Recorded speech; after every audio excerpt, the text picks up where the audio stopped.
এভারকেয়ার হাসপাতালের সামনে রয়েছেন সহকর্মী মনিরুল ইসলাম মিন্টু। বেগম খালেদা জিয়ার স্বাস্থ্য পরিস্থিতির সবশেষ তথ্য জানতে সরাসরি যুক্ত হচ্ছি তার সাথে। আহ, আহ, মিন্টু, যেমনটা আমরা জানাচ্ছিলাম যে যুক্তরাজ্য থেকে যে বিশেষজ্ঞ দলের প্রধান উনি এরই মধ্যে পৌঁছেছেন এভারকেয়ার হাসপাতালে।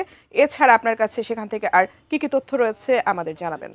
রাজ্য থেকে লন্ডন ক্লিনিকের বিশেষজ্ঞ চিকিৎসক রিচার্ড বেলে তিনি ঢাকায় এসে পৌঁছান এবং দুপুরে তিনি এই এভারকেয়ার হাসপাতালে যে মেডিকেল টিম রয়েছে তাদের সঙ্গে যুক্ত হয়ে কাজ শুরু করেছেন। এবং এর আগে আপনি জানেন যে চীন থেকেও বিশেষজ্ঞ চিকিৎসক এসেছে এবং আজকে রাতে চীন থেকে আরেকটি টিম আসার কথা আমরা জেনেছি।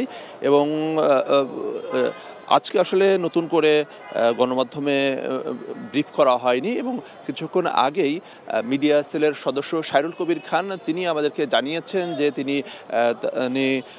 বিএনপি চেয়ারপারসন বেগম খালেদা জিয়ার ব্যক্তিগত চিকিৎসক তার সঙ্গে কথা বলেছেন এবং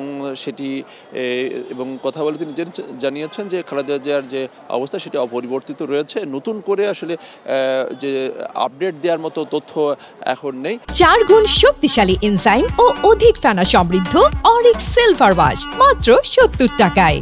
এবং এর আগে যে ডাক্তার এজেডএম জাহিদ হোসেন তিনি যেটি জানিয়েছেন যে খালেদা জিয়াকে যে চিকিৎসা দেওয়া হচ্ছে, চিকিৎসকরা যে চিকিৎসা দিচ্ছেন সেটি তিনি গ্রহণ করতে পারছেন এবং খালেদা জিয়ার বিষয়ে যে গুজব রটানো হচ্ছে সেই গুজবে যাতে কান না দেওয়া হয় সেই বিষয়টি বলেছেন। এবং আজকে বেলা 1টার পরে মৎস্য প্রাণী সম্পদ উপদেষ্টা ফরিদা আক্তার তিনিও বিএনপির চেয়ারপারসন বেগম খালেদা জিয়াকে দেখতে এভারকেয়ার হাসপাতালে আসেন এবং তার চিকিৎসার খোঁজখবর নেন এবং তিনি বেলা 2টার কিছু আগে তিনি এখান থেকে বের হয়ে যান।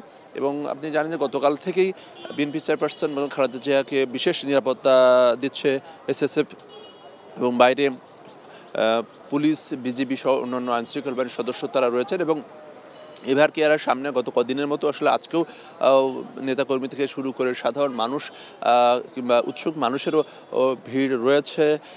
তবে যদি হয়তো আমরা আশা করছি যে বিকেল নাগাদ হয়তো যদি বিশেষজ্ঞ চিকিৎসকদের পক্ষ থেকে একটি ব্রিফ করা হয় সেই বিষয়টি তখন হয়তো আপডেটে জানানো হবে।